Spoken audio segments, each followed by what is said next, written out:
salam bentak alam. Oh, So last ni cikgu, kita nak cerita pasal Freemason. berat lah topik ni. Freemason ni berat juga. Sebab dia main dunia. Main dunia. Dia main dunia weh. Dia main Dajjal. Dia main Dajjal. Dia main selebriti-selebriti yang kita tak tahu. Hei, ya, Malaysia pun ada mah. Sumpah. Sumpah. And tempat-tempat Freemason ni dekat-dekat dengan kita. Lodge dia. Yes. Setiap negeri ada satu lodge Freemason. Cikgu boleh cerita tak cikgu, apa tu Freemason sebenarnya? Okey. Cikgu tak boleh buka banyak, tapi cikgu cerita asas je lah. Anda boleh Google dan tanya Dajjal juga sendiri, ChatGPT untuk tahu apakah itu Freemason. Okey.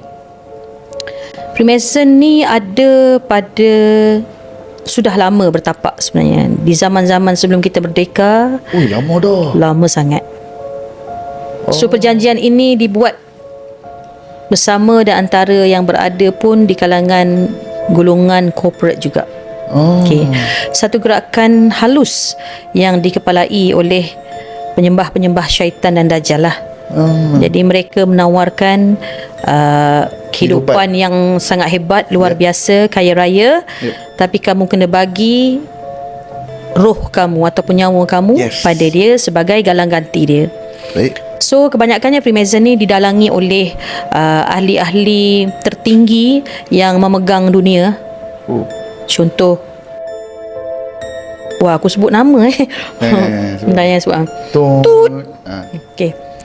Tapi hakikatnya begitulah. Hakikatnya dipelopori oleh orang-orang yang mengetuai ataupun mengepalai dunia ni. Itu cikgu cakap tadi, hidden hand tadi tu. So antara yang dituju ialah anak-anak muda yang menjadi influence.